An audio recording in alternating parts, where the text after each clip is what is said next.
پرانے زمانے میں کسی بادشاہ کے دربار میں چند درباری بحث کر رہے تھے کہ عبادت کے دوران خصوصاً نماز کی حالت میں انسانی دماغ میں شیطانی وسوسہ کی وجہ سے انسانی دماغ منتشر ہو جاتا ہے اور عبادت کا سارا اثر زائل ہو جاتا ہے، لیکن بادشاہ اس بات سے انکاری تھا۔ اس کا کہنا تھا کہ اگر انسانی شعور کی اللہ تعالیٰ کی عزت و عظمت اور جنت و دوزخ کی سزا و جزا کی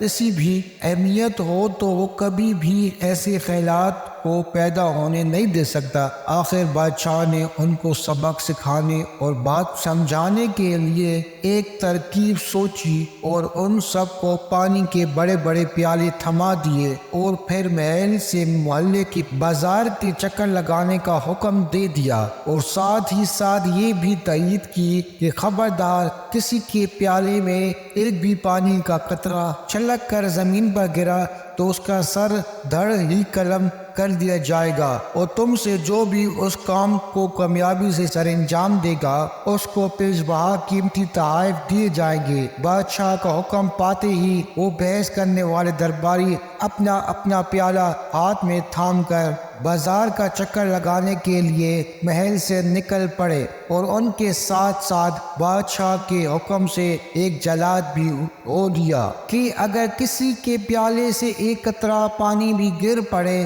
تو اسے قتل کر کے اس کا کام ادھر ہی تمام کر دیا جائے۔ لیکن ان تمام درباریوں کے لیے حیرت کا کوئی ٹھکانہ نہ تھا کہ وہ تمام درباری اپنی منزل تک ایک پانی کا قطرہ گرائے بغیر عافیت کے ساتھ پہنچ چکے تھے۔ بادشاہ نے ایک ایک کر کے تمام درباریوں سے بازار اور اس کے ارد گرد موجود چیزوں کے بارے میں پوچھا تو ہر ایک بولا کہ حضور سر قلم ہونے کا ڈر تھا اور انعام کو پانے کی چاہ رہی، بس اسی لیے ہمارا دھیان کسی دوسری طرف نہیں بھٹک سکا۔ پھر بادشاہ نے کہا اچھا چلو ٹھیک ہے، اب یہی پیالہ اٹھاؤ اور دیکھاؤ کہ بازار میں کیا کیا اور کون کون موجود ہے، اور پیالے میں موجود پانی کی فکر نہ کرو۔ زیر بحث درباری ایک بار واپس گئے، اور جب واپس آئے تو ان کے پیالے میں ایک قطرہ پانی بھی موجود نہ تھا۔ بادشاہ نے ان سے بازار کے بارے میں پوچھا تو ایک ایک درباری بتانے لگا کہ حضور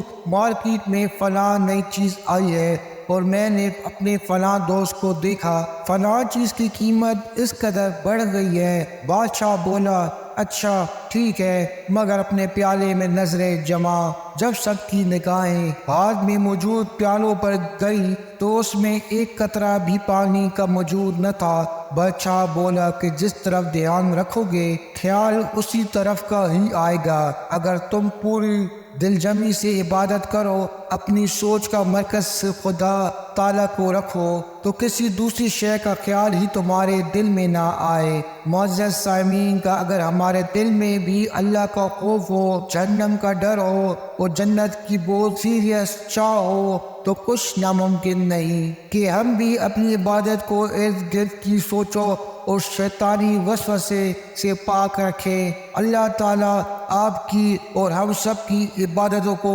قبول فرمائے، ہمارے سجدوں اور ہماری تلاوتوں کو قبول فرمائے، اور اپنے حبیب تعالیٰ صلی اللہ علیہ وآلہ وسلم کے صدقے ہماری مغفرت فرمائے، آمین۔